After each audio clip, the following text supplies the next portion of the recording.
Hello students, welcome. This is Jaspreet Arora.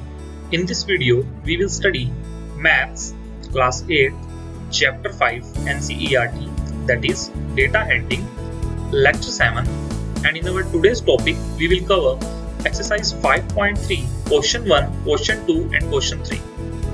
Students, in this video, we will study Exercise 5.3, Question 1, Question 2 and Question 3. So let's start with our topic. Exercise 5.3 Chance and Probability. In this exercise हम chances and probability के बारे में study करेंगे, plus हम exercise 5.3 के questions जो probability के ऊपर बेस्ड हैं उनको हम सीखेंगे, समझेंगे. सो चांस एंड प्रोबेबिलिटी क्या होती है, मींस चांस क्या होता है और प्रोबेबिलिटी क्या होती है. आई होप आपने ये दोनों टर्म्स अपनी प्रीवियस क्लासेस में भी स्टडी की होंगी या फिर कहीं ना कहीं किसी बुक्स में कुछ इनकी टर्मिनोलॉजीज के बारे में आपने पढ़ा होगा, इन टर्म्स के बारे में आपने समझा होगा. सो हम बात करेंगे यहाँ पर चांस की. सबसे पहले चांस को एक हम एग्जांपल से समझते हैं. सपोज करो आप मार्केट जा रहे हैं, बाहर जा रहे हैं एंड यू फील कि बारिश होगी और आप अपना रेनकोट कैरी करते हैं. तो रेनकोट आप कैरी कर रहे हैं, तो ऐसे ही आप जो रेनकोट है वो 7 डेज 8 डेज, एक महीने तक कैरी करते हैं जब भी आप बाहर जाते हैं और आपको लगता है कि बारिश होगी. बट वन डे आप रेनकोट कैरी करना भूल जाते हैं या फिर आप रेनकोट कैरी नहीं करते एंड बाय चांस बारिश आ जाती है, right. So this is a situation कि बाय चांस बारिश आ गई, बिकॉज यू डोंट नो, आपको नहीं पता था कि होगी या नहीं होगी, तो संभावना थी बारिश होने या ना होने की. So that is a situation कि यहाँ पर चांसेस हो गए कि बारिश आ गई. नेक्स्ट हम एक और एग्जांपल लेते हैं. सपोज करो आपका स्कूल में टेस्ट है एंड उनमें आपको 4 चैप्टर्स दिए हुए हैं कि आपने 4 चैप्टर्स प्रिपेयर करने हैं, but you just prepared only 3 chapters और एक chapter that is the 4th chapter आप अनप्रिपेयर्ड हो, मींस आपने प्रिपेयर नहीं किया. And when you appear in the examination, तो majority of questions by chance ऐसा होता है कि जो मेजॉरिटी ऑफ क्वेश्चंस हैं वो 4th चैप्टर में से आ जाते हैं. So that will be A situation because आपने जो चैप्टर अनप्रिपेयर्ड था, जो प्रिपेयर नहीं किया था, एंड बाय चांस उस चैप्टर में से ही मेजॉरिटी ऑफ क्वेश्चंस आ गए बिकॉज आपके हाथ में नहीं था, ये भी संभावना हुई, right. So that is a chance. आप आई होप आपको इन दो एग्जांपल से चांस तो क्लियर हो गया होगा कि चांसेस होते क्या हैं. Now coming to probability. देखिए मैथमेटिक्स में चांसेस को डिफाइन करने के लिए हम टर्म यहाँ पर यूज कर रहे हैं प्रोबेबिलिटी. मैं सपोज करो मैं कहता हूँ कि 10% चांसेस हैं कि बारिश होगी, 20% चांसेस हैं, 30% चांसेस हैं कि ये क्वेश्चन आपके एग्जाम में आएंगे, या 40% चांसेस हैं ये क्वेश्चन आपके एग्जाम में आएंगे. सो जब हम इन चांसेस को मैथमेटिक्स में डिफाइन करते हैं, we use the term probability, right. So I hope आपको चांसेस एंड प्रोबेबिलिटी में डिफरेंस क्लियर हो गया होगा. सो अभी हम इस चैप्टर में, इस बेसिकली एक्सरसाइज में कुछ टर्म्स हैं, इनको समझेंगे. फर्स्ट हमारी जो टर्म है दैट इज रैंडम एक्सपेरिमेंट. देखिए रैंडम एक्सपेरिमेंट क्या होता है. सपोज करो आप एक कॉइन टॉस करते हैं. अब उस कॉइन को आपने टॉस किया, अब उसके चांसेस हैं कि या तो हेड आएगा या फिर टेल आएगा. अगर इस एक्सपेरिमेंट का रिजल्ट जिसने टॉस किया है उसके हाथ में नहीं है, हमने वो केस नहीं कंसीडर करना कि जो रिजल्ट है वो पहले से वो जानता है या फिर उसने कुछ चीटिंग की है कि टेल ही आ रहा है या हेड ही आ रहा है. तो इस टाइप से हम यहाँ पर नहीं कंसीडर करेंगे कोई भी केस ऐसा. सो इस एक्सपेरिमेंट को हम बोलेंगे रैंडम एक्सपेरिमेंट, जिसमें आपको प्रिडिक्शन एडवांस में नहीं पता होती कि क्या आएगा, राइट. सपोज करो एक और एग्जांपल लेते हैं. सपोज करो आप एक डाई थ्रो करते हो, जो कि हम लूडो सभी खेलते हैं, उसमें 6 नंबर्स होते हैं, 1 2 3 4 5 एंड 6, एंड 6 नंबर्स में से किसी नंबर के आने की प्रोबेबिलिटी भी हमें नहीं पता होता कि क्या नंबर आएगा, बिकॉज हम नहीं बता सकते. जब हम डाई को रोल करेंगे और उसमें चेक करेंगे कि कोई भी नंबर आ सकता है 6 में से, right. So that is a also a random experiment. तो ये दो थे हमारे रैंडम एक्सपेरिमेंट, और यही इसी चैप्टर में हम बहुत सारे यहाँ पर हमारे एक्सपेरिमेंट्स होंगे जो कि रैंडम एक्सपेरिमेंट्स होंगे। रैंडम एक्सपेरिमेंट्स मींस हम उनका रिजल्ट्स जो होगा एक्सपेरिमेंट का वो एडवांस में नहीं जान सकते, so that is a random experiment. Next यहाँ पर एक टर्म आती है that is equally likely events. देखिए इसका क्या मतलब होता है इक्वली लाइकली इवेंट्स, काफी बार ये टर्म यूज होगी, इक्वली लाइकली इवेंट्स हैं। सो इक्वली लाइकली मींस सपोज करो आपने कॉइन को टॉस किया, राइट, एंड उसमें चांसेस है कि हेड आएगा, टेल आएगा, या फिर जो कॉइन है वो सीधा खड़ा हो गया, ना हेड आया ना टेल आया, जिसने वो थ्रो किया कॉइन सीधा खड़ा हो गया। तो ऐसे केस को हम यहाँ पर कंसीडर नहीं करेंगे, मींस हेड जो केस आएगा जिसमें कॉइन सीधा खड़ा हो गया उस केस को हम यहाँ पर नहीं कंसीडर करेंगे। इक्वली लाइकली का मतलब है कि चांसेस हो सकते हैं या तो हेड आएगा या फिर टेल आएगा, that is equally likely. Equally chances है कि हेड भी आ सकता है एंड इक्वली चांसेस है कि टेल भी आ सकता है, बट सीधा खड़ा हो गया या फिर हवा में उड़ गया या फिर कहीं लॉस्ट हो गया कॉइन, ऐसे केसेस को हम यहाँ पर कंसीडर नहीं करेंगे। So that is a equally likely events. हमारे जो भी इवेंट्स होंगे वो इक्वली लाइकली होंगे, इधर हेड और इधर टेल। नेक्स्ट हमारे पास टर्म्स आती है आउटकम्स। आउटकम्स भी यहाँ पर एक बहुत ही सिंपल सी टर्म है। आपने कॉइन को टॉस किया था, अब कॉइन को टॉस करते हुए या तो हेड आएगा या फिर टेल आएगा, so these two are my outcomes. जो भी मेरे रिजल्ट्स होंगे, जो भी मैंने रैंडम एक्सपेरिमेंट किया है, इधर टॉसिंग ए कॉइन और थ्रोइंग ए डाइस और रोलिंग ए डाइस, सो इन सभी में जो भी मेरे रिजल्ट्स होंगे, चाहे डाइस अगर मैं रोल करता हूँ उसमें 1 2 3 4 5 6 नंबर्स होते हैं, तो जो वो मेरे क्या होंगे आउटकम्स होंगे, राइट। एंड टॉस अगर कॉइन टॉस करते हैं उसमें जो हेड आएगा या टेल आएगा वो क्या होगा, आउटकम्स होंगे। रैंडम एक्सपेरिमेंट की डेफिनेशन क्या होगी कि random experiment is one whose outcomes can not be predicted exactly in advance. Means random experiment के आउटकम्स हम एडवांस में प्रिडिक्ट नहीं कर सकते। Next is outcomes of an experiment are equally likely if each has the same chance of occurring. Equally likely का भी हमने meaning समझ लिया। Now probability of an event. देखिए किसी भी एक्सपेरिमेंट की इवेंट की हमने प्रोबेबिलिटी कैसे फाइंड आउट करनी है, जो हमारा न्यूमरेटर पार्ट है प्रोबेबिलिटी में, जो हमारा न्यूमरेटर पार्ट है दैट इज दिस पार्ट, यहाँ पर हम लेंगे फेवरेबल आउटकम्स। जो भी हमारे आउटकम्स होंगे जिसकी भी हमने प्रोबेबिलिटी फाइंड आउट करनी है, सपोज करो हम कॉइन टॉस करते हैं, तो कॉइन जब हम टॉस करेंगे तो या तो हेड आएगा या फिर टेल आएगा।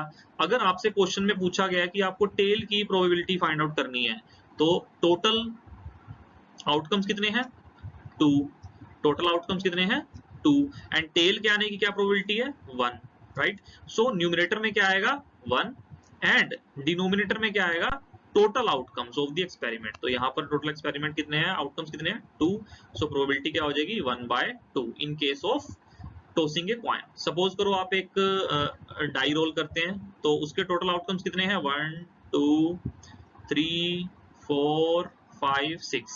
अब मैं चाहता हूं कि इवन नंबर के आने की प्रोबेबिलिटी क्या होगी। देखिए इसमें जो इवन नंबर्स हैं 2 4 6 दीज आर इवन नंबर्स, तो 3 इवन नंबर्स हैं, तो न्यूमरेटर अगर मैं इसमें प्रोबेबिलिटी फाइंड आउट करूंगा इवन नंबर्स के आने की, तो probability of event will be 3 आएगा आपका न्यूमरेटर में, बिकॉज इवन नंबर्स कितने हैं 3 और टोटल आउटकम्स कितने हैं 6, तो प्रोबेबिलिटी क्या होगी 1/2। इसकी भी प्रोबेबिलिटी क्या होगी 1/2।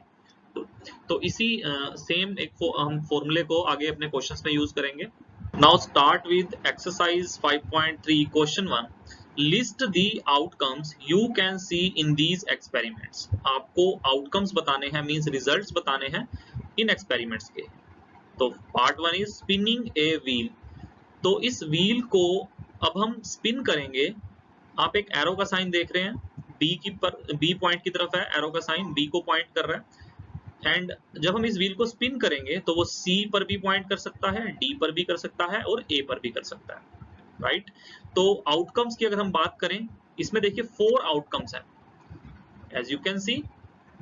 ए आउटकम्स की बात करें तो इसमें एक ए आउटकम है, another one is B, C and D. या तो ए आएगा या बी आएगा या सी आएगा या फिर डी आएगा। तो ये 4 आउटकम्स हैं। So I can write like this: on spinning the given wheel, the possible outcomes are A, B, C and D. Part B is tossing 2 coins together. आपके पास 2 coins हैं और दोनों कॉइन्स को आप इकट्ठा साइमुलटेनियसली टॉस कर रहे हैं, तो कौन कौन से यहाँ पर देखिए आउटकम्स बनेंगे। सपोज करो पहला जो कॉइन था आपके लेफ्ट हैंड में उसमें हेड आया, फिर जो राइट हैंड में आपका कॉइन था उसको आपने साइमुलटेनियसली टॉस किया, उसमें टेल आ गया। सो एक ये आउटकम हो सकता है। सेकंड आउटकम हो सकता है फर्स्ट में हेड आए और सेकंड में भी हेड आ जाए, राइट। या फिर हो सकता है फर्स्ट कॉइन में टेल आए, सेकंड कॉइन में हेड आए, या फिर फर्स्ट कॉइन में टेल आए और सेकंड कॉइन में भी टेल आए। तो ये हमारे पास 4 आउटकम्स हैं जब हम दो कॉइन्स को साइमुलटेनियसली टॉस करेंगे। So we can write like this: head tail, tail head, head head, tail tail, where H and T represent head and tail of the coins respectively. Now coming to our part 2, which is when a die is thrown, list the outcomes of an event of getting a prime number, part A, and part B is not a prime number. So I hope आपने die सभी ने देखी होगी। जब ludo खेलते हैं उसमें die में टोटल आउटकम्स कितने होते हैं, दैट इज 1 2 3 4 5 एंड 6। तो उसके 6 फेसेस होते हैं as you can see here. अब प्राइम नंबर की अगर मैं बात करूं, उसमें देखिए जो प्राइम नंबर्स हो गए, प्राइम नंबर्स क्या होते हैं, जो अपने आप से डिवाइड होते हैं या फिर जो 1 से डिवाइड होते हैं, उनको हम बोलते हैं प्राइम नंबर। तो देखिए 1 यहाँ पर प्राइम नंबर नहीं होगा, 2 is a prime number and 3 is also a prime number, 5 is also a prime number because 5 3 and 2 किसी भी टेबल में नहीं जाते। ये सिर्फ 2 2 से डिविजिबल होता है या फिर 1 से डिवाइड होगा, 3 3 से डिवाइड होगा या फिर 1 से डिवाइड होगा, 5 भी 5 से ही डिवाइड होगा या फिर 1 से डिवाइड होगा। So I can write like this here, outcomes क्या होंगे, 2 3 and 5 are the prime numbers. So hence these are the outcomes of an event of getting a prime number on the face of a die. अब not a prime number देखिए जो बाकी बचे हुए हैं, that is 1 4 and 6. So 1 4 and 6 are not prime numbers. So ये थे हमारे outcomes की prime number and not a prime number जब हम एक die को throw करते हैं, right? Now coming to the second part of this question, a number greater than 5, a number not greater than 5. तो डाई को हमने रोल किया, टोटल आउटकम्स थे हमारे 6। अब देखिए 5 से बड़ा नंबर कौन सा होगा, 5 से बड़ा कौन सा होगा, 6, राइट। तो इसका एक ही आउटकम होगा, that is 6। And second part is a number not greater than 5, जो 5 से बड़ा नहीं है। तो कितने नंबर्स होंगे डाई को, जब हम टोटल कितने थे 1 2 3 4 5 6, अब 1 2 3 4 5 ये पांचों नंबर 5 से बड़े नहीं है। So I can write like this 1 2 3 4 5, 1 2 3 4 and 5। तो ये मेरे मेन आउटकम्स होंगे पार्ट बी के लिए। और पार्ट ए के लिए क्या आउटकम होगा, that is only 6, right. So these are my two answers. Now coming to our third question, find the part A is probability of the pointer stopping on D in question 1 part A. So question 1 part A में आपके पास एक spinning wheel था like this। इसमें देखिए arrow का sign अभी B की तरफ था, तो यहाँ पर हमें प्रोबेबिलिटी फाइंड आउट करनी है कि पॉइंटर जो ये एरो है मींस पॉइंटर ये D पर आएगा, तो इसकी क्या प्रोबेबिलिटी है। तो फर्स्ट ऑफ ऑल मैं यहाँ पर टोटल जो मेरे पॉइंटर्स जहां जहां पर आ सकता है मैं वो लिख रहा हूं, दैट इज ए, देखिए 2 बार ए पे आ सकता है, एंड बी 1 टाइम बी पे, 1 टाइम सी पे एंड 1 टाइम डी पे। So these are my total outcomes. Now अभी देखिए प्रोबेबिलिटी हम कैसे फाइंड आउट करेंगे। तो probability of event we will write like this, which is number of favourable outcomes, number of favourable outcomes जो भी होंगे उसको हम न्यूमरेटर में लिखेंगे, एंड डिनोमिनेटर में आएगा नंबर ऑफ टोटल आउटकम्स। जो भी आपके टोटल आउटकम्स होंगे वो कहां पर आएंगे, डिनोमिनेटर में। तो देखिए अभी हमने यहाँ पर D की प्रोबेबिलिटी निकालने की, पॉइंटर D पे आएगा तो D पे पॉइंट करेगा, इसके कितने चांसेस है कि एक, यहाँ पर D1 है, राइट। तो न्यूमरेटर में क्या लिखेंगे हम 1, एंड टोटल कितने आउटकम्स हैं 1 2 3 4 5, टोटल कितने पॉइंटर्स हैं, किन पे पॉइंट कर सकता है, 5 पे पॉइंट कर सकता है pointer.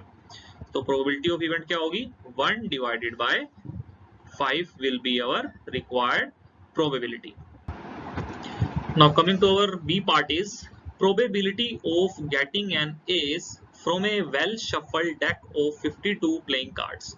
So first of all हम यहाँ पर प्लेइंग कार्ड्स के बारे में थोड़ा सा डिस्कस करेंगे। हमारे पास टोटल प्लेइंग कार्ड्स कितने होते हैं? 52 प्लेइंग कार्ड्स, और उसमें हमें एस के आने की प्रोबेबिलिटी फाइंड आउट करनी है। सो फर्स्ट ऑफ ऑल हम इन प्लेइंग कार्ड्स को देखेंगे। As you can see in the picture, देखिए जो फर्स्ट रो है,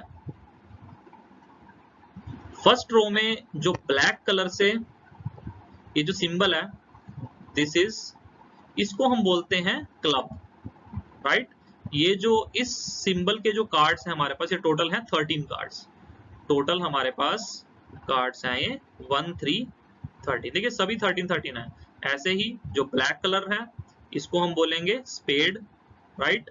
एंड ये है हमारे 13 हर्ट्स, एंड 13 ही हमारे पास है डायमंड्स। तो 13 13 13 13 मींस टोटल 52 हमारे पास प्लेइंग कार्ड्स हैं, राइट।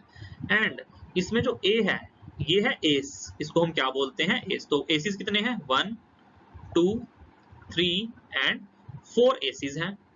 नेक्स्ट हम बात करेंगे जे क्यू के की। देखिए J for jack, Q for queen and K for king. So J Q and K. इसमें अगर मैं बात करूं फेस कार्ड्स की, तो जे क्यू के ये हमारे 3 3 3 3, ये हमारे टोटल कितने हैं?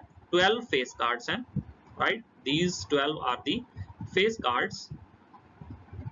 अब देखिए क्वेश्चन में हमें पूछा गया है कि एस के आने की प्रोबेबिलिटी हमें फाइंड आउट करनी है। तो प्रोबेबिलिटी हम कैसे फाइंड आउट करते हैं?